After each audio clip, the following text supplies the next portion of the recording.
ओम सभी को सादर नमस्ते जी। आप सभी का स्वागत है हमारे यूट्यूब चैनल वैदिक धर्म पर। और हम पढ़ रहे हैं सत्यात प्रकाश का 12वां समोल्लास। आज 12वें समोल्लास के अंदर हम नया समोल्लास आज हम प्रारंभ करेंगे। और इस समोल्लास के जो मुख्य विषय है इस समोल्लास का, वो है नास्तिक मतों को लेकर। वो नास्तिक मत कौन कौन से हैं? चारवाक, जैन और बौद्ध, जो परम पिता परमात्मा ईश्वर को स्वीकार नहीं करते, आत्मा और प्रकृति को किसी भी रूप में उन पर जो है स्वीकार उनको नहीं करते हैं। अपने अपने तरीके से उन्होंने जो है ईश्वर को तो बिल्कुल नकार ही दिया है।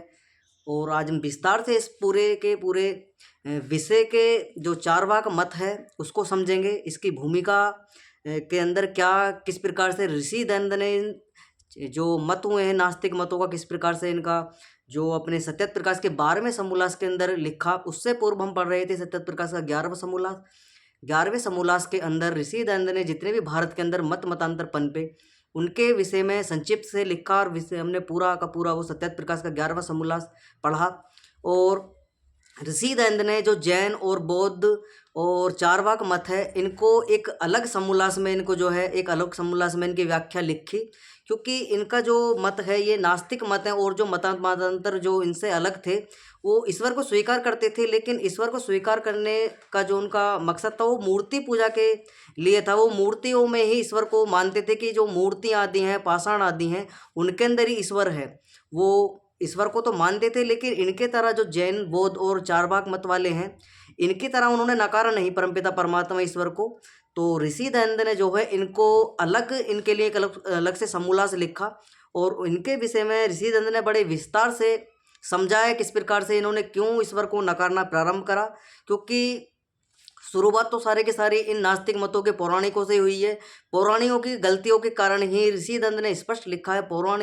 जो पौराणिक व्यक्ति हुए उन्हीं की गलतियों के कारण भारतवर्ष, अपितु भारतवर्ष हो या जितने भी मत मतांतर देश विदेशों में फैले हुए, सारे के सारे इन पाखंड, इन रूढ़िवादितों के कारण, अज्ञानतावश हुए सारे के सारे मत मतांतर पनपे। उनका कारण, जो मेन कारण रहा, वो रहा पौराणिकों की गलतियाँ।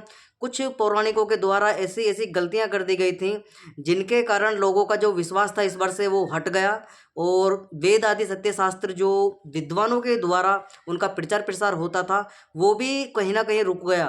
कारण ये हुआ कि लोगों ने, जो पौराणिक व्यक्ति हुए थे, उन्होंने वेदों को सहारा लेकर उनका अश्लील भाष्य किया।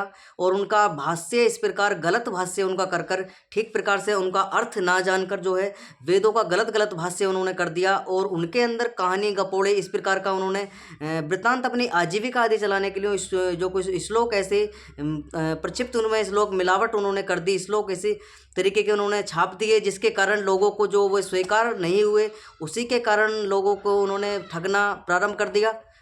ठगना प्रारंभ करने के कारण जिसका परिणाम ये हुआ कि लोगों ने जो है वेदों को धिक्कारना प्रारंभ कर दिया। और जो पौराणिक व्यक्ति थे उनका भी उन्होंने जो है विरोध करना प्रारंभ कर दिया, क्योंकि वो वेदों का सहारा लेकर यज्ञ हवन होते थे उनके अंदर पशु बलि आदि का जो विधान उन्होंने कर दिया, नर बलि आदि। क्योंकि वेदों के अंदर इस प्रकार का कोई भी जो वाक्य, इस तरीके के जो घृणित कार्य थे वो लिखे हुए नहीं थे। लेकिन इन मूर्ख व्यक्ति, अज्ञानी व्यक्तियों के कारण वो वेदों के ऊपर कलंक लगाने का कार्य इन्होंने किया। और अनेकों प्रकार से जो मत मतांतर, इनकी गलतियों के कारण जो है अभी तो पूरे संसार के अंदर इतने मत मतांतर, अलग अलग मत संप्रदाय खड़े हो गए। और उन्होंने ईश्वर सत्ता को जो है नकारना प्रारंभ कर दिया कि ईश्वर कोई नहीं होता है, जीव स्वयं है। जीव जो है प्रकृति से ही बनता है, प्रकृति स्वयं अपने प्रकृति से सारी के सारी सृष्टि का स्वयं निर्माण हो जाता है, उसी में से भी आत्मा बनती है प्रकृति से। आत्मा कोई और नहीं है। आत्मा का जो मृत्यु, उसके शरीर जैसे जैसे शरीर भस्म होता है, शरीर के दाह संस्कार कर दिया जाता है, दफना दिया जाता है, उसी के साथ में आत्मा भी नष्ट हो जाती है। आत्मा भी कोई अलग सत्ता नहीं है, वो भी प्रकृति से ही बनी है। इस प्रकार की धारणा जो है जैन, बौद्ध और चारवाक मत के अंदर पनपी। तो ऋषि दंड ने बड़े स्पष्ट भाव से इसके अंदर लिखा है। तो जितने भी लोग चैनल से जुड़े हो, चैनल को सब्सक्राइब कर लें, वीडियो को लाइक कर दें। और शंका है किसी प्रकार के तो कमेंट में लिख दीजिए। तो हम विस्तार से इस विषय को समझेंगे कि क्यों ऐसा हुआ। तो दरअसल में जो सारा का सारा दृष्टांत, वो पौराणिक दृष्टि, जो पौराणिक व्यक्ति हैं उन्हीं पर जाके सारा का सारा प्रक्षिप्त, ये सारा का सारा पाखंड जो है उन्हीं पर सिद्ध होता है। उन्हीं के कारण जब समाज के अंदर लोगों ने, पौराणिक व्यक्तियों ने जो है लोगों को धन, आजीविका आदि अपने अपने जो निजी स्वार्थ को पूरा करने के लिए समाज के अंदर अनेकों प्रकार के रूढ़िवादिता, पाखंडता आदि चलानी प्रारंभ कर दी, जिसके कारण ये छोटे छोटे मत पनपे तो ये अपने अपने उनका विरोध करने के लिए, और विरोध उन्होंने किया भी, और विरोध करने के कारण ऐसा इनके साथ में हुआ कि ये विरोध करते करते स्वयं एक मत पंथ संप्रदाय का इन्होंने जो है रूप ले लिया, और खुद एक पाखंड इनके अंदर जो है वो घर कर गया, और पाखंड इनके अंदर जो है वो पाखंड का रूप, इनके जो संप्रदाय जो इन्होंने अपने जो पाखंड था उसका विरोध करने के लिए अपने अपने मतों में से जो व्यक्ति खड़े हुए थे, इनके जितने भी चाहे जैन हो, बौद्ध हो, और जो तुम्हारे चारवाक हैं, ये सारे के सारे 3-4 मत ऐसे हैं जो जो पौराणिकों की गलतियों का खंडन करने के लिए खड़े होते, लेकिन इन्होंने खंडन तो किया, लेकिन खंडन करने के बावजूद इन्हीं के मत के अंदर ही पाखंडता इस प्रकार हावी होगी। इन्होंने जब देखा भी समाज के अंदर जो है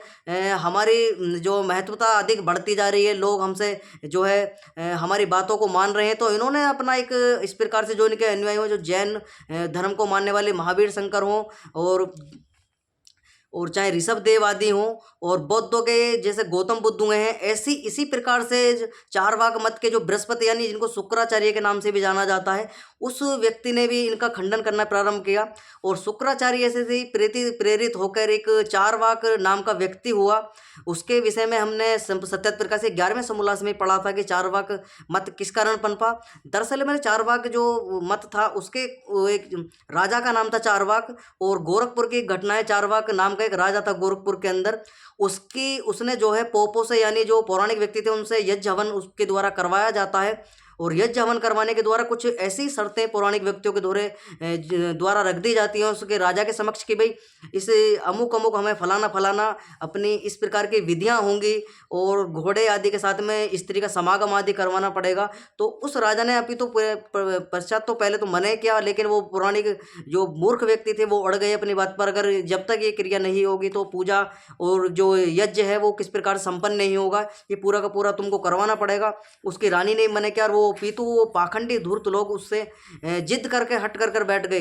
तो उसने योजना बनाई और अपना पूरा का पूरा तो राजा जो है तैयार हो जाता है कि भाई कहीं विघ्न ना हो जाए हमारा जो हम कार्य करवा रहे हैं। तो उसकी पत्नी को अपने को राजी कर लेता, और उसकी घोड़े के साथ में समागम आदि करवा दिया जाता है मूर्ख व्यक्तियों के द्वारा। उसकी मृत्यु हो जाती है रानी की।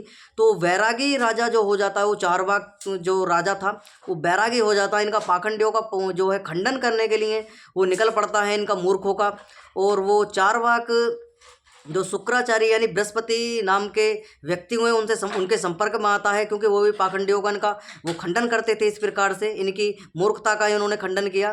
दरअसल में चारवाक मत जो चला, वो चारवाक राजा जो हुए थे उनकी जो पत्नी की जो मृत्यु हो गई थी, इस कारण उन्होंने इस मत का स्वीकार किया। उन्होंने पाखंडों का जो है विरोध करना प्रारंभ कर दिया। लेकिन शुक्राचार्य की घटना मिलती है पुराणों के अंदर कि शुक्राचार्य जो थे उनके जो शिष्य थे उनका युद्ध होता है जो विद्वान व्यक्ति होते हैं यानी आर्य लोगों के साथ में, जिनको देवता भी कहा जाता है, उन व्यक्तियों के साथ में उनको युद्ध होता है। जो शुक्राचार्य के शिष्य होते हैं तो वो उनको जो शुक्राचार्य के शिष्य थे उनको जो है इस प्रकार से जो ऋषि दंड ने बताया है कि इस प्रकार से लिखा। तो शुक्राचार्य के जो शिष्य थे वो दैत्य यानी दानवों के और जो असुर जिनको कहा जाता है और जो देव प्रवृत्ति के लोग थे उनके बीच में युद्ध हो जाता है, और देवताओं के द्वारा उनको मार दिया जाता है, उनकी हत्याएं कर दी जाती हैं। क्योंकि वो दैत्य जो थे वो महापुरुषों पे यानी अपने आर्य जो देवता थे उन पर हमला कर रहे थे, उन्होंने अपने जो है उनकी हत्या कर दी जाती है। इससे क्रोधित हो जाते हैं कि भाई मेरे जो इन लोग हैं, इनका जो मेरे शिष्य हैं उनकी हत्या कर दी गई है। तो उस प्रकार से वैदिक मत का जो है खंडन आदि करना प्रारंभ कर दे, वैदिक मत को धिक्कारना प्रारंभ कर देते हैं। और ये कहानी अभी तो कितनी सत्य है पुराणों के अंदर देखने को मिलती है। तो ऐसा माना जाता है कि वो शुक्राचार्य जो थे उन्होंने ही अपना नाम बृहस्पति रख लिया था, और इस प्रकार से पुराणों के अंदर ये देखने को मिलता है।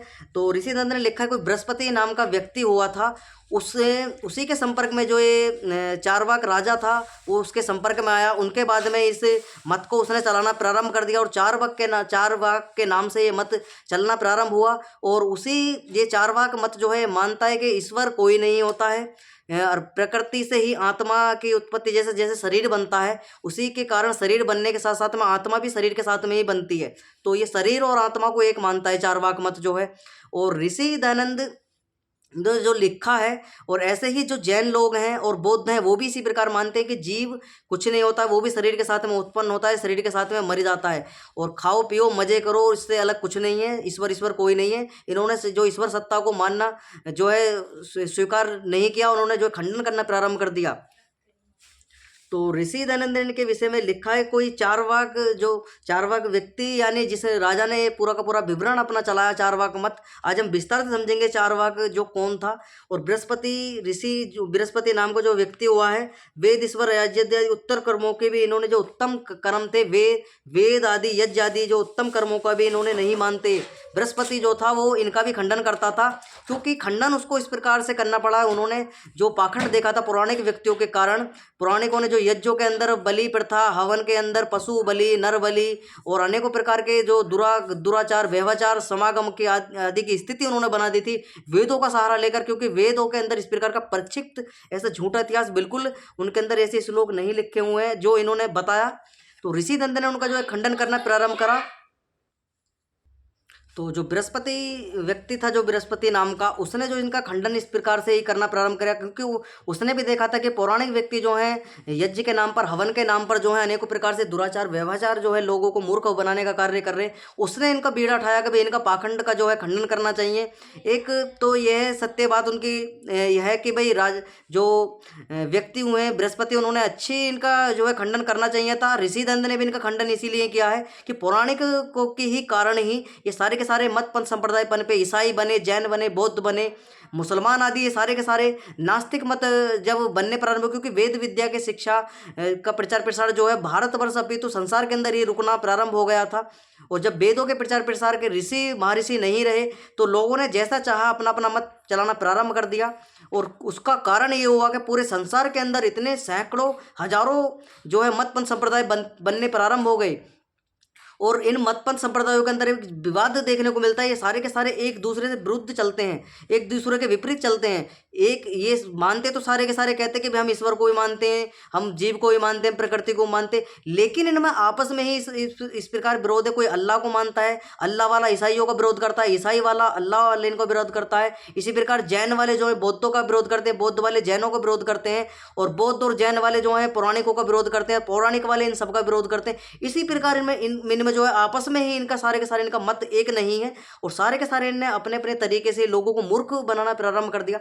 तो ऋषि धनंद ने जब सारा का सारा विवरण ये पूरा का पूरा भारतवर्ष का इन्होंने जब पूरी की पूरी यात्रा भारतवर्ष की उन्होंने की, अलग अलग मत पंथ संप्रदायों के पास में गए भाई, इनके देखा ऋषि दंड ने भाई इनके तो सबका अलग अलग ही यार, अलग अलग ही लीलाएं हैं सबके, कोई किसी को मानता है, कोई किसी को मानता हो, एक दूसरे के खून के प्यासे बने हुए हैं। मुसलमान हिंदुओं का विरोध करते हैं, हिंदू मुसलमानों का विरोध करते हैं, इनमें आपस में इस प्रकार की, इसका कारण क्या है। तो ऋषि दंड ने इनकी बैन जड़ पकड़ी और इतिहास में उन्होंने नजर डाली कि भाई इनका जो मेन रीढ़ की हड्डी है वो है पाखंडता, यानी रूढ़िवादिता, जो पौराणिक व्यक्तियों के द्वारा जो पाखंडता रूढ़िवादिता फैला दी गई थी उसके द्वारा ये सारा का सारा प्रपंच चला रहा है। और किस प्रकार से भोले भाले मनुष्य इनकी आगोश में आकर, इन मतपंथ संप्रदायों के संपर्क में आकर अपने मनुष्य जीवन को जो है वो व्यर्थ गवा रहे हैं। तो ऋषि दंड लिखते हैं कि जब आर्यवर्त देश के अंदर सत्य का यथावत निर्णय करने वाले वेद विद्या छूटकर अविद्या फैलकर मत मतांतर खड़े हुए, यही जैन आदि के विरुद्ध मत प्रचार का निमित्त हुआ। क्योंकि वाल्मीकि और महाभारत, क्योंकि इनका मानना ये है, जो जैन है बौद्ध वाले ये कहते हैं कि हमारा मत जो है वो सबसे पुराना है, सबसे पुराना है। और ये जो कहते हैं कि हम तुम्हारे जो वाल्मीकि रामायण है और महाभारत आदि है ये हमारे जैनों के बाद में लिखी गई हैं, और ये हम सबसे पुराने, यानी कि हम प्राचीन है, बहुत प्राचीन है। तो ऋषि दंड लिखते हैं कि वेद जो इनका जैन और विद्या विरुद्ध प्रचार इन्होंने निर्मित हुआ, क्योंकि वाल्मीकि और महाभारत जैनियों का नाम मात्र भी नहीं है। ऋषि दंड स्पष्ट लिखते हैं क्योंकि जो वाल्मीकि और रामायण है, जो हमारे इतिहास ग्रंथ हैं हमारे महापुरुषों के, उनके अंदर जैनों का, बौद्धों का, चारवाक आदि का इनका लेस मात्र भी इनका नाम उसके अंदर नहीं मिलता है। तो ऋषि दंड स्पष्ट लिखते हैं कि भाई जब तुम इतना पुराना बताते हो तो हमारे इतिहास के अंदर तुम्हारे नाम क्यों नहीं है। जब तुम इतने पुराने अपने आप को प्राचीन बताते हो कि भाई तुम प्राचीन हो, तो तुम्हारा नाम तो लेस मात्र भी हमारे ग्रंथों के अंदर भी नहीं मिलता, इतिहास के अंदर भी नहीं मिलता।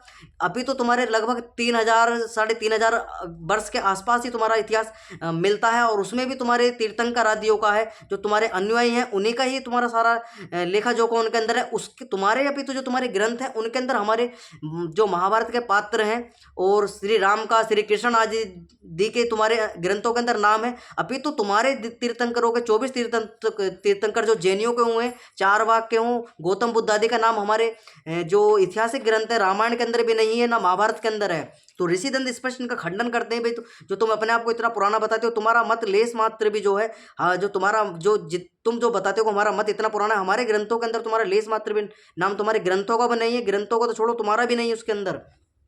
तो आगे लिखते हैं ऋषिदंत सरस्वती, यह मत इनके पीछे चला क्योंकि इससे पूर्व जो है जो जैन और बौद्ध हैं, इससे पूर्व जो पौराणिकों की गलतियों के कारण बन पाता, सबसे पहले नास्तिक मत जो बना था वो चारवाक मत बना था। चारवाक सबसे पहला नास्तिक मत है, संसार का सबसे पुराना जो नास्तिक मत है वो चारवाक। उसके बाद जैन बने, फिर बौद्ध बने।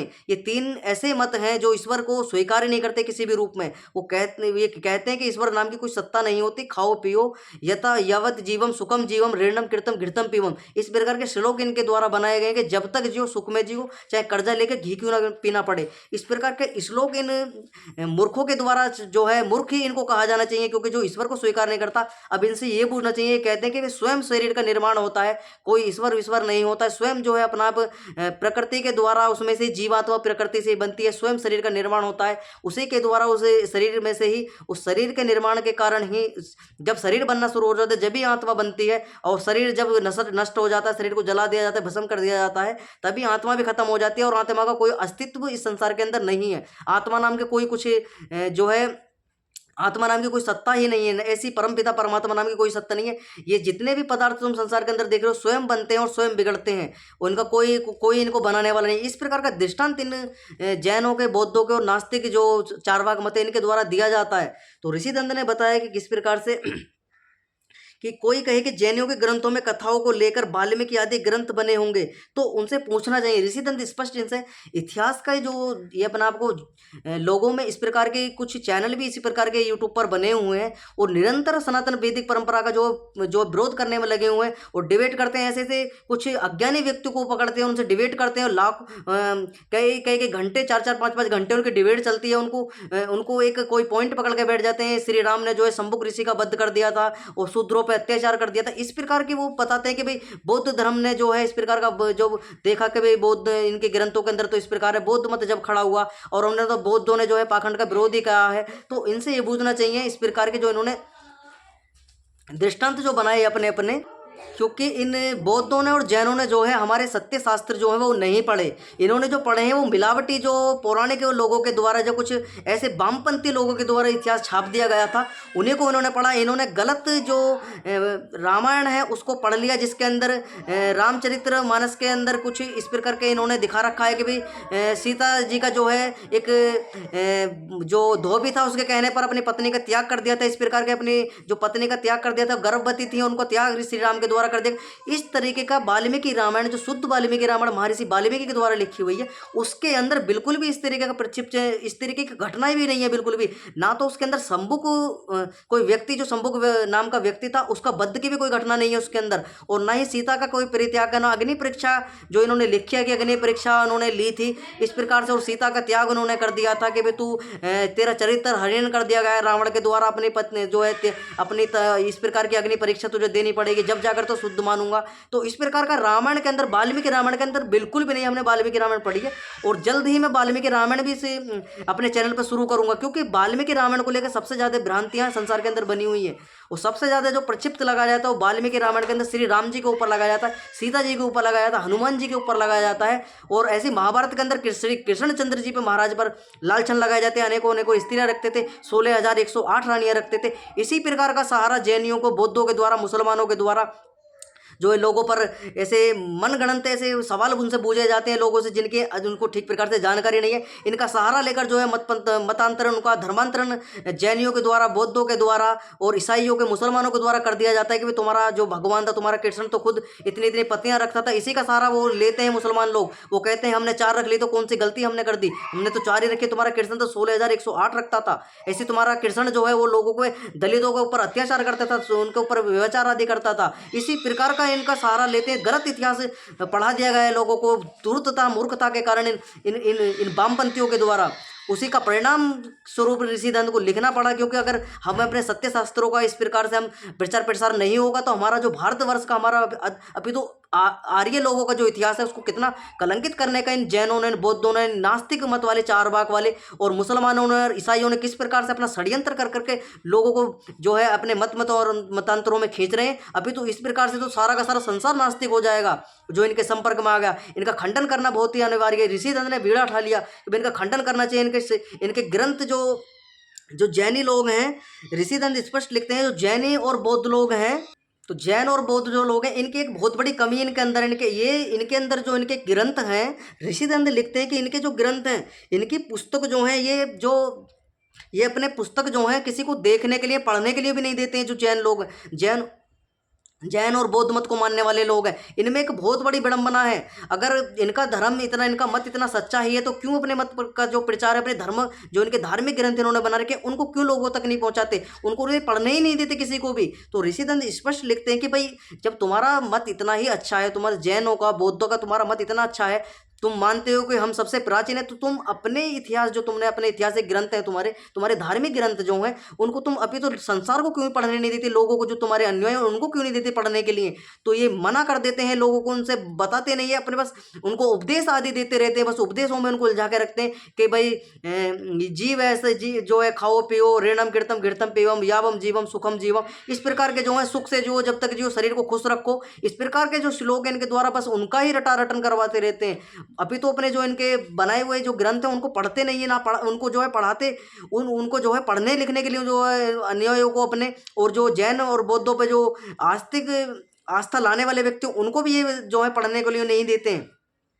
तो ऋषि दंत लिखते हैं तो ऋषि दंत लिखते हैं कि किस प्रकार, तो ऋषि दंत लिखते हैं कि भाई हमने बड़े परिश्रम के साथ में इनके पुस्तकों को जो है अपने मुहैया कराया, इनको समझा इनसे। तो ऋषि दंत लिखते हैं बड़े परिश्रम और विशेष आर्य समाज मुंबई, जो सबसे पहले आर्य समाज की स्थापना, आर्य समाज यानी ऋषि दंत के द्वारा 1875 के अंदर वो स्थापना ऋषि दंत ने आर्य समाज की की थी मुंबई के अंदर।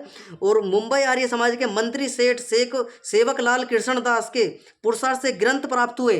तो ये क्योंकि उनके पुरुषार्थ के द्वारा उन्होंने बहुत कठिन परिश्रम करके इनके ग्रंथों को जो है निकलवाया, उनको जो है उनको अपने पास में उनको मुहैया करवाया लोगों से, जो है सुविधा जैसी जैसी हुई, कैसे भी करके इनके ग्रंथों को जो है ऋषि दंत ने जो है इनके भाई इनके अभी तो इनके ग्रंथों के अंदर लिखा हुआ क्या है, तो ये देते नहीं थे पढ़ने के लिए। तो ऋषि दंत बताते हैं कि हमने जो है बड़ी पुरुषार्थ के साथ में जो है काशिस्थ जैन प्रभाकर यंत्रालय में छपने जो काशी जैन प्रभाकर यंत्रालय, कोई यंत्रालय था जैन प्रभाकर, उस यंत्रालय में से काशिस्थ लिखा हुआ है, काशी अपितु ये काशी जो है।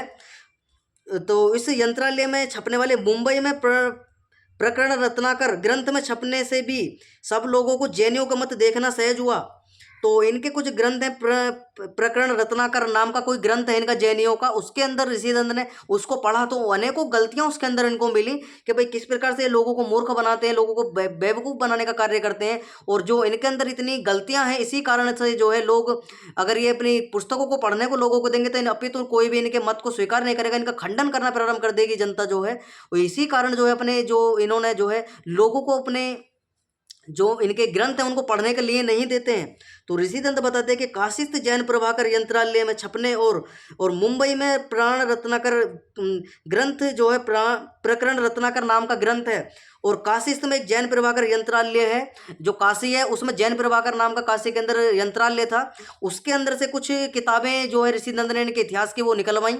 उसके अंदर से जो निकलवाने के बाद में तो जैनियों को मत देखना बहुत सहज हुआ। तो ऋषि दंत ने देखा भाई, जब समझा ऋषि दंत ने कि भाई इनके अंदर तो अनेकों प्रकार की बुराइयां इनके अंदर हैं और बहुत सारी गलतियां इनके अंदर हैं, तो भला कि किन विद्वानों की बात है कि अपने मत का पुस्तक किसी देखने और दूसरों को दिखलाने की, इससे विदित होता है कि इन ग्रंथों के अंदर ऋषि दंत स्पष्ट लिखते हैं कि भाई इनसे ही बूझना चाहिए कि ऐसा कौन सा मत पंथ संप्रदाय है जो मत पंथ संप्रदाय बने हुए हैं और लोगों को अपने मतों की जो पुस्तकें उनको पढ़ने का अधिकार नहीं है, वो पढ़ने नहीं देते। ऐसा कैसा मत है यार इनका जो अपने लोगों को पढ़ने का भी अधिकार नहीं देते। तो ऋषि दंत लिखते हैं दिखलाने नहीं, इससे विदित होता है कि इनके ग्रंथों में बनाने वालों को प्रथम ही संकेत है कि इन ग्रंथों में असंभव बातें हैं।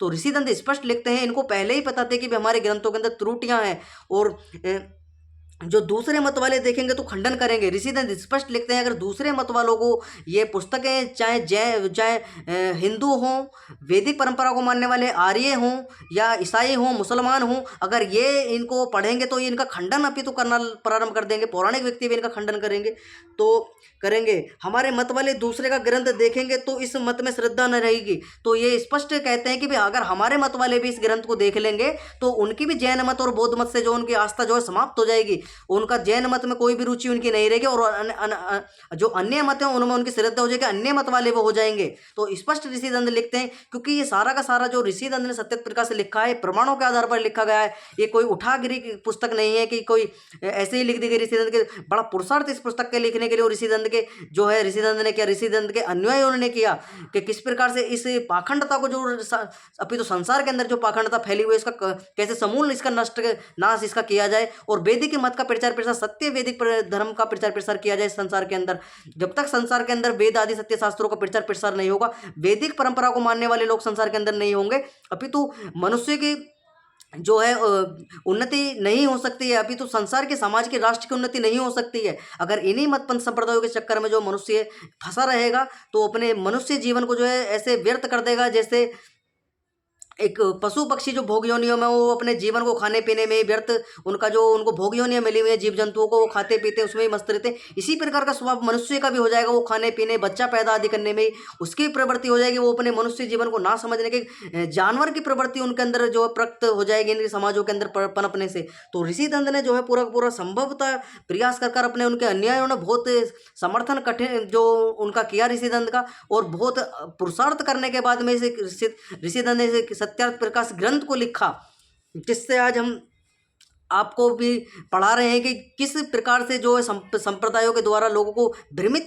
किया जा रहा है, लोगों को मतपंथ संप्रदायों के अंदर खींचा जा रहा है, और फिर तो उनके जीवन को, अमूल स्वर्ण जीवन को जो परमपिता परमात्मा ने दिया है मोक्ष को प्राप्त करने के लिए, परमपिता परमात्मा ईश्वर को जानने के लिए, प्रकृति को जानने के लिए, प्रकृति का मूल स्वरूप क्या है, आत्मा क्या है, ईश्वर क्या है, ईश्वर के गुण कर्म स्वभाव क्या है, उनको किस प्रकार से जाना जाए, ईश्वर की उपासना किस तरीके से की जाए, प्राणायाम की विधि क्या है, इस सारे के सारे अपितु जो परमपिता परमात्मा की उपासना करने के जो क्रियाएं हैं उनको संसार से किस प्रकार से जो है उनको बताया जाए। जब तक इन वैदिक मत का प्रचार प्रसार नहीं होगा, ऋषिदंत स्पष्ट लिखते हैं, क्योंकि ऋषिदंत ने इसीलिए सत्य प्रकाश लिखना पड़ा।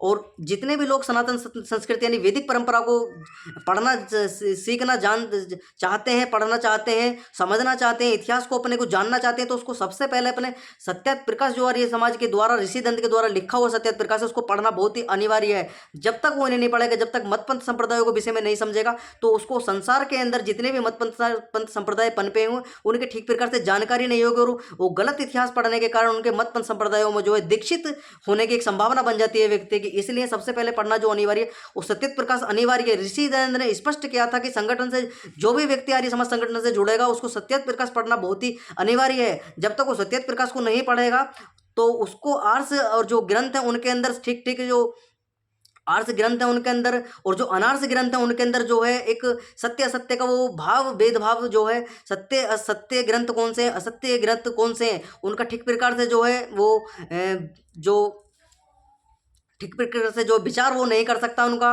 वो ठीक प्रकार से जो है उनके अंदर जांच नहीं कर सकता है कि भाई सत्य ग्रंथ कौन सा है, असत्य ग्रंथ कौन सा है। इसलिए सत्य प्रकाश बहुत पढ़ना जो है अनिवार्य है। उस सत्य प्रकाश के अंदर बहुत सारे विषयों को ऋषिदंत ने लिखा और उनकी जो ग्रंथ ऋषिदंत ने जो अपना अध्ययन किए थे वो सारा का सारा समावेश इसके अंदर लिखा गया। इसीलिए ऋषिदंत से जो आर्य समाज से जुड़े हुए लोग हैं वो प्रायोरिटी देते हैं आर्य समाज का। आप तुम देखोगे तो उनका मूल ग्रंथ क्या है तो सत्यार्थ प्रकाश से लिखा हुआ आता है। और अब जो संसार के अंदर जितने भी संप्रदाय हैं वो बताते हैं कि आर्य समाज का जो ग्रंथ है वो सत्यार्थ प्रकाश है। तो सत्यार्थ प्रकाश को इस प्रकार से तुम मान सकते हो। सत्यार्थ प्रकाश के अंदर एक ग्रंथ के अंदर स्वयं ऋषि दयानंद की वाणी बोलती है। ऋषिदंत स्वयं इसके अंदर बतलाते हैं हमको भी किस प्रकार से सत्य क्या है, असत्य क्या है, किस प्रकार से सत्य का मंडन करना चाहिए और असत्य का खंडन हमको किस प्रकार से करना चाहिए। और ऋषि दयानंद की लिखित जो सत्यार्थ प्रकाश है वो हमको सिखाती है। तो ऋषि दयानंद ने बहुत ही पुरुषार्थ करके हमें इस सत्यार्थ प्रकाश को हमें मुहैया कराया। तो अपने विषय पे अब लौटते हैं हम। विषय जो चारवाक मत का है।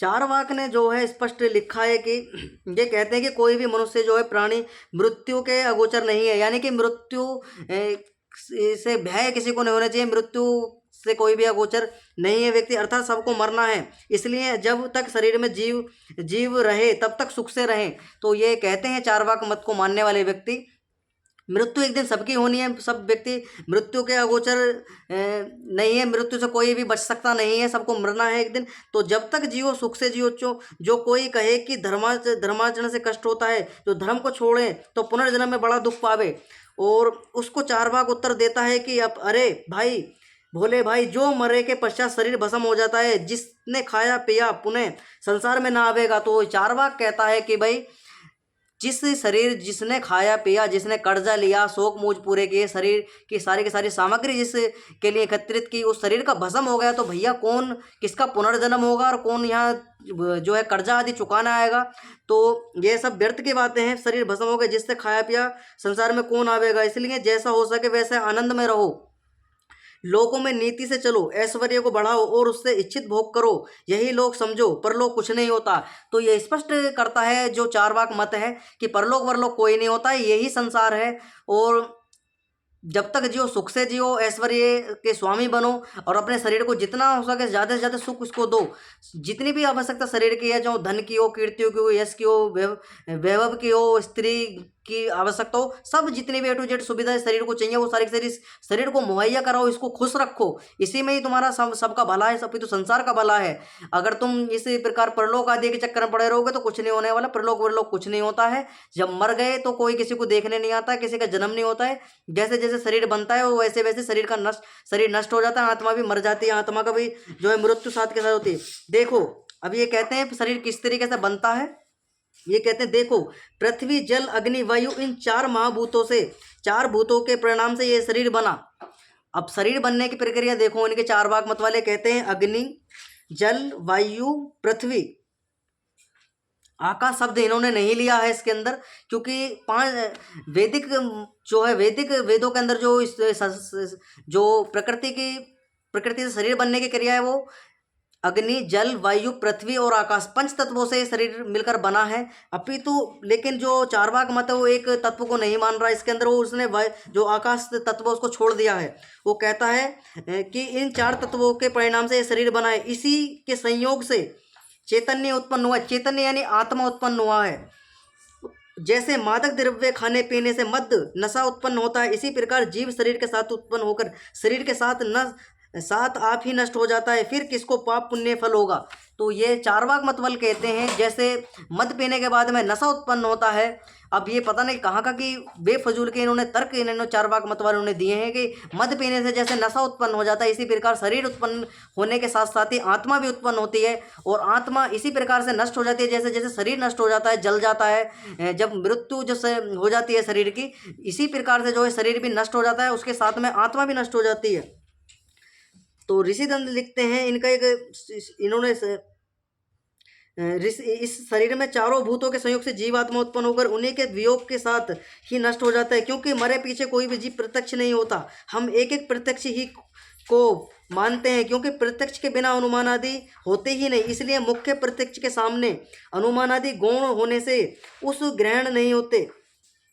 सुंदर स्त्री के आलिंगन से आनंद का करना पुरुषार्थ का फल है। तो यह कहते हैं कि जीव प्रत्यक्ष नहीं होता है, तो जीव किसी को नहीं दिखाई देता है, प्रत्यक्ष नहीं होता है, उसको किसी ने नहीं देखा, वो शरीर के साथ में ही रहता है, शरीर के साथ में ही खत्म हो जाता है वो शरीर जब और आत्मा नाम की कोई सत्ता संसार के अंदर नहीं है। और सुख से जियो जब तक जियो, गौण है ये सब, ये क्षणों मात्र है, इनकी कोई भी सत्ता ऐसी नहीं है, ना कोई प्रकृति है, ना जीवात्मा है, ना ईश्वर है, ये सब अपना आप स्वयं बनता है, ये शरीर स्वयं बनता है। प्रकृति के अंदर जितने भी पदार्थ हैं स्वयं बनते हैं, स्वयं नष्ट होते हैं, इसी प्रकार शरीर भी अपना आप बनता है, उसके साथ में आत्मा बनती है और आत्मा भी इसी प्रकार नष्ट हो जाती है। और ये कहते हैं कि सुंदर स्त्री के साथ आलिंगन से आनंद करना पुरुषार्थ का फल है, ये पुरुषार्थ का फल मानते हैं। स्त्रियों के साथ समागम आदि करने से, इस प्रकार का व्यभिचार दुराचार आदि करने से, स्त्रियों के साथ मस्त रहने से, इस प्रकार का ये मानते हैं चार्वाक मत वाले। स्त्रियों के साथ में रहो, मस्त रहो, व्यभिचार करो, अपना सारा अपने शरीर की हानि कर दो, इस प्रकार से ये मानते हैं कि भाई सारा सुख जो है स्त्री के समागम आदि में ही सारा पुरुषार्थ का फल है। अब ऋषि दनंद बताते हैं किस प्रकार से। अब हमने इनकी बात सुनी, अब ऋषि दंड क्या तर्क देते हैं, ऋषि दंड की बात से सुनेंगे हम इसके ऋषि दंड ने क्या लिखा है। ये पृथ्वी आदि भूत जड़ हैं। तो ऋषि दंड लिखते हैं पृथ्वी आदि जो पदार्थ हैं अग्नि जल वायु पृथ्वी आकाश, ये पांचों पांचों के जो तत्व हैं ये जड़ हैं। और ये जड़ तत्व हैं, इनके अंदर चेतनता जो उत्पन्न होती है वो आत्मा के द्वारा चेतनता होती है। आत्मा अलग सत्ता है, प्रकृति अलग सत्ता है, परमपिता अलग सत्ता है। ये तीन अलग अलग सत्ताएं हैं और तीनों का तीनों अस्तित्व जो है ये तीनों सत्ताओं का जो है ये अनादि है। इनका कभी शुरुआत नहीं हुई, कभी अंत नहीं होगा, कभी इनको खत्म नहीं होगा। इनका कार्यकाल जो है ऐसा ही चलता रहेगा जब तक ये है, जब तक संसार चलता रहेगा। तो ऋषिदंत स्पष्ट बताते हैं कि भी आत्मा अलग है, शरीर अलग है और इनका कोई भी इनका मेल नहीं है। बस जो शरीर बनता है वो बनता किस कारण है, जो आत्मा जब शरीर के माता के गर्भ में आत्मा आती है, जब आत्मा माता के गर्भ से यानी पुरुष यानी पिता के शरीर से जब आत्मा संयोग के द्वारा माता के गर्भ में जाती है, अपितु जाने के बाद शरीर का निर्माण होना प्रारंभ होता है। ऐसा नहीं कि पहले शरीर बनता है उसी के साथ साथ में आत्मा भी बनती है, ऐसा नहीं है। वैदिक सिद्धांत जो मानता है वो ये मानता है कि जो पिता के द्वारा संयोग माता के साथ किया जाता है, उसी पिता के वीर्य के साथ में वो जो आत्मा है वो माता के गर्भ में चली जाती है और गर्भ में जाने के कारण उस शरीर अपितु उस आत्मा का बनना प्रारंभ हो जाता है। आत्मा के संयोग से शरीर बनता है, ऐसा नहीं है कि शरीर के संयोग से आत्मा बनती है। तो ये गलत दृष्टांत इनका दिया गया। तो ऋषिदंत बताते हैं कि जब माता पिता के संयुक्त देह की उत्पत्ति होती है, वैसे ही आदि सृष्टि भी मनुष्य आदि शरीर की आकृति परमेश्वर करता है। तो जो शरीर को बनाने वाला है वो परमपिता परमात्मा शरीरों का निर्माण करता है। वो योनियों का निर्माण जो करने की प्रक्रिया है वो कला परमपिता परमात्मा के पास है। अभी तो कोई भी जो है जीव को देह प्रदान नहीं कर सकता है कोई भी संसार के अंदर। आप देखते भी होंगे जब संयोग के बाद में माता पिता अलग हो जाते हैं बिल्कुल, और वो जो नया गर्भ के अंदर शिशु बनता है वो स्वयं अपना आप बनता है। उसके अंदर कोई कलाकार नहीं लगा हुआ, कोई यंत्र उसके अंदर नहीं लगे हों। उस अपितु अदृश्य परमपिता परमात्मा उस गर्भ के अंदर शिशुओं का निर्माण करता है। चाहे पशु पक्षी के शिशु हों चाहे मनुष्य के शिशु हों, उनका सारा का सारा जो निर्माण है वो परमपिता परमात्मा अपनी सामर्थ्य से करता है। वो ऐसा नहीं है जो बौद्धों के जैनों के द्वारा माना गया है शरीर के साथ में आत्मा उत्पन्न होती है और उनके साथ में खत्म हो जाती है। वैदिक सिद्धांत इसको नहीं मानता है। वैदिक सिद्धांत इसका खंडन करता है वैदिक सिद्धांत। तो ऋषिदंत लिखते हैं और ये जो लिखते हैं, मद के समान चेतन की उत्पत्ति विनाश होती है, क्योंकि मद चेतन का होता है, जड़ को नहीं। पदार्थ नष्ट अर्थात अदृष्ट होते हैं, परंतु अभाव किसी का नहीं होता। इसी प्रकार अदृश्य होने से जीव का भी अभाव ना मानना चाहिए। जब जीवात्मा देह सदैव होता है तभी उसका प्रकटता होती है। जब शरीर को छोड़ देता है तब शरीर जो मृत्यु को प्राप्त हुआ है वह जैसा चेतन युक्त पूर्व था वैसा नहीं हो सकता। यही बात वृणायक में कही है। जो बृहदारण्यक के जो ग्रंथ है उसके अंदर भी लिखी हुई है कि भी जो चेतन यानी परमपिता परमात्मा चेतन सत्ता है, और ऐसी आत्मा जो है चेतन, जब जब आत्मा उसके अंदर से निकल जाती है, आत्मा के निकलने के बाद जो है शरीर से जो वियोग हो जाता है आत्मा को, वो निकल जाती है, तभी उसकी शरीर की मृत्यु हो जाती है। और मृत्यु होने के बाद में जो शरीर में आत्मा पुनः नहीं जा सकती है, क्योंकि परमपिता परमात्मा अपने अधिकृत उस आत्मा को कर लेता है। और एक धारणा और बनी हुई है कि मृत्यु होने के बाद में जो आत्मा भटकती रहती है वो भटकती नहीं है। वो आत्मा जो है परमपिता परमात्मा अपने सानिध्य में ले लेता है और भटकने का कोई कारण ही नहीं है। जो संसार के अंदर ये टीवी सीरियलों के अंदर जो तुम्हें देखने को मिलता है, भूत और किसी पे आ गए, किसी पे पिशाच आ गया, तो ये सभी तो सारे के सारे नाटक हैं, सत्य बातें नहीं है। तो ऋषिदंत लिखते हैं कि सारा का सारा जो पाखंडता इनके द्वारा फैलाई गई है, अभी तो बिल्कुल सत्य इसके अंदर बिल्कुल भी नहीं है। अब याज्ञवल्क्य ऋषि का एक प्रकरण आता है, इसके अंदर याज्ञवल्क्य जो ऋषि हुए हैं वो बताते हैं कि याज्ञवल्क्य ऋषि कहते हैं कि हे मैत्री, मैं मोह से बात नहीं करता, किंतु आत्मा अविनाशी है। तो जो ऋषि याज्ञवल्क्य हैं वो कहते हैं कि भी आत्मा अविनाशी, जिसके योग से शरीर चेष्टा करता है। तो जिसके जब तक आत्मा शरीर के अंदर नहीं होगी तो शरीर किसी प्रकार की गतिविधि उसके अंदर नहीं होगी, कार्य नहीं करता है। हम जो कार्य देखते हैं, जो शरीर हमारा कार्य करता है, इधर उधर घूमता है, फिरता है, बोलता चालता है, खाता पीता है, ये सारे के सारे जो गुण हैं आत्मा के गुण हैं। शरीर तो एक निर्जीव है और उसके अंदर किसी भी प्रकार की चेतनता नहीं है। जब तक आत्मा का सहयोग शरीर के साथ में न हो तो किसी प्रकार के जो कार्य है या किसी प्रकार का जो क्रियाकलाप है वो आत्मा जो शरीर है वो नहीं करता, जब तक आत्मा उसके अंदर नहीं हो। तो आत्मा के सहयोग से ही शरीर बनता है और संयोग से ही आत्मा जो है आत्मा के सहयोग से ही शरीर कार्य करता है, शरीर गति करता है, इधर उधर जाता है, घूमता फिरता है, खाता पीता है, वार्तालाप आदि करता है, व्यवहार आदि करता है। तो आत्मा का ये सारे के सारे गुण जो है आत्मा के हैं, ये शरीर के गुण नहीं है। तो आगे लिखते हैं ऋषिदंत सरस्वती, जब जीव शरीर में पृथक हो जाता है तब शरीर में ज्ञान कुछ भी नहीं रहता। जो देह से पृथक आत्मा ना हो तो जिसके संयोग से चेतनता और वियोग से जड़ता होती है वह देह से पृथक है। तो ऋषिदंत स्पष्ट लिखते हैं कि क्योंकि ये सारा का सारा दृष्टांत जो है याज्ञवल्क्य और मैत्री को ये संवाद याज्ञवल्क्य जो ऋषि हुए हैं वो मैत्री ऋषि यानी मैत्री को बताते हैं कि भाई मैत्री ये सारे का सारा जो शरीर जो है वो अलग है, आत्मा अलग तत्व है, अलग सत्ता है, जो प्रकृति वो अलग सत्ता है और आत्मा अलग सत्ता है।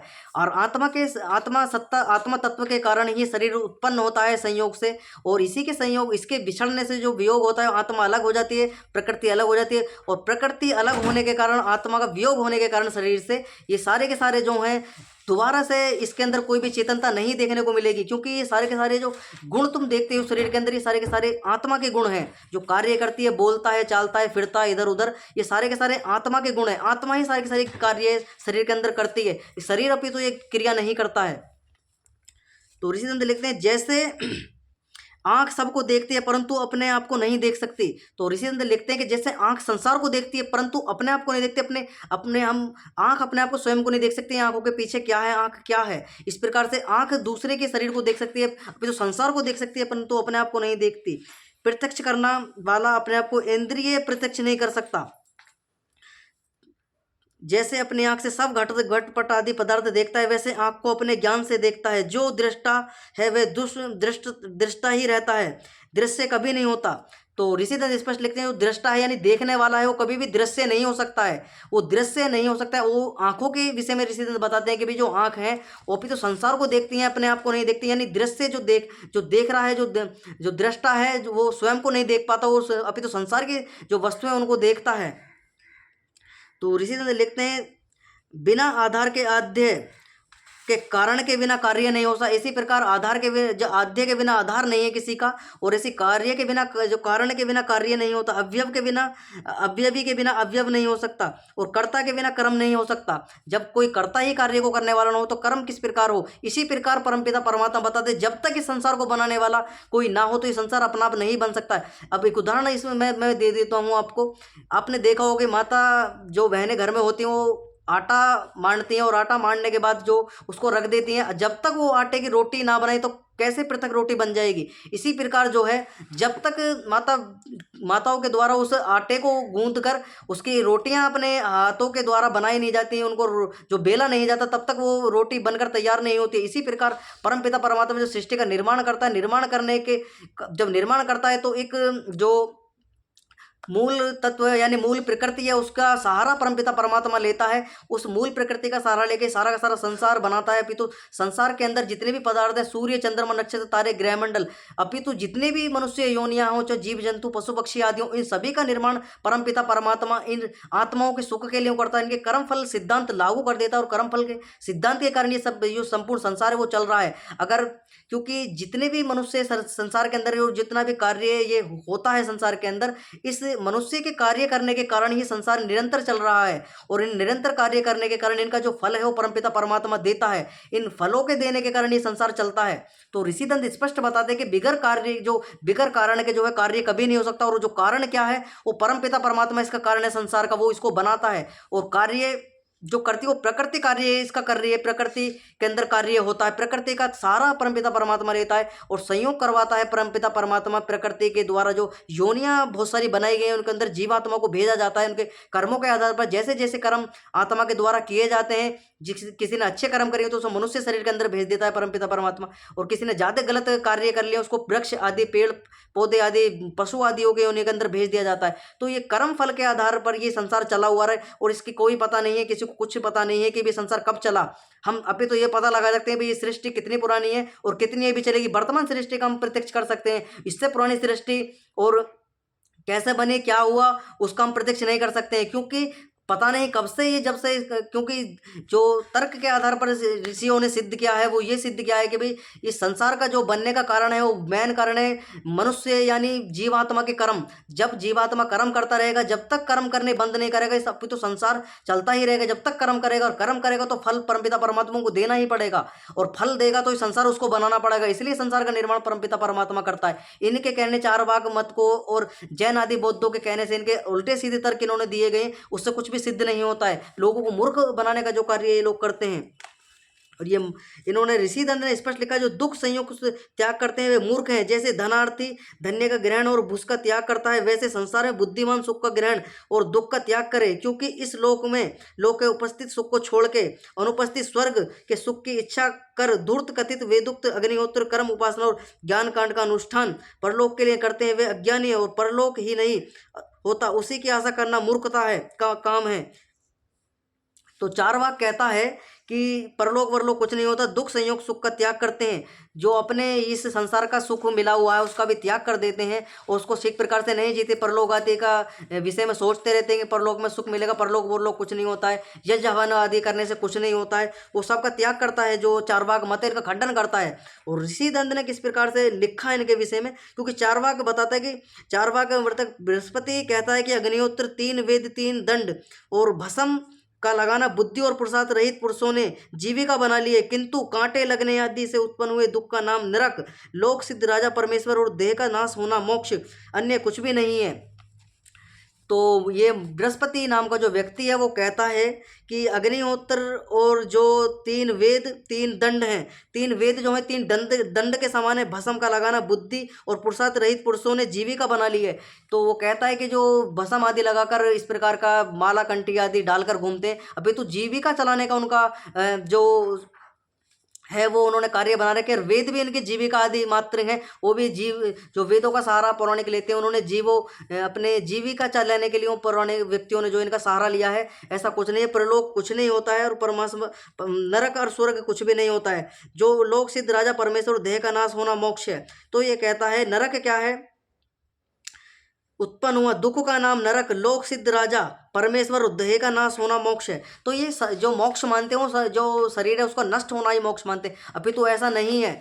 तो मोक्ष का जो मतलब है वो अज्ञानता, रूढ़िवादिता, पाखंडता, वेद आदि सत्य शास्त्रों का अध्ययन कर कर मोक्ष आदि ईश्वर को, जीव को, प्रकृति को ठीक प्रकार से इनका ज्ञान हमको अर्जन कर कर तभी हमको मोक्ष प्राप्त होता है। मोक्ष का मतलब ये नहीं है कि शरीर का भस्म हो जाना और भस्म होने के बाद में जो है हम मोक्ष में चले जाएंगे, ये नहीं है। शरीर तो सबका निरंतर भस्म होता हुआ है, जो जीवों का भी नष्ट होता है, जीव जंतुओं का भी नष्ट होता है, लेकिन ये नहीं है सबके सब शरीर नष्ट होने के बाद जो है सब जो है मोक्ष सबका हो जाएगा, ऐसा नहीं होता है। मोक्ष की बहुत सारी तैयारी हमको करनी पड़ती है, अष्टांग योग का पालन हमको करना पड़ता है, और जितने भी वैदिक आर्ष ग्रंथ है वो हमको पढ़ने पड़ते हैं, वैदिक पद्धति हमको जीनी पड़ती है, वैदिक पद्धति में हमको शिक्षित दीक्षित होना पड़ रहा है, वेदों का प्रचार प्रसार हमको करना पड़ता है, वेदों का अध्ययन हमको करना पड़ता है, ऋषि महर्षियों का संग हमको करना पड़ता है, विद्वानों का संग हमको करना पड़ता है, विद्वान प्रवृत्ति अपने अपने अंदर हमको धारण करनी पड़ती है। ऐसा जो जीवन है हमको अपना ऐसा एक वेद में जीवन हमको बनाना पड़ता है, तब जाकर मनुष्य यानी मोक्ष हमको प्राप्त होता है। ऐसे ही मोक्ष प्राप्त नहीं हो जाता कि मृत्यु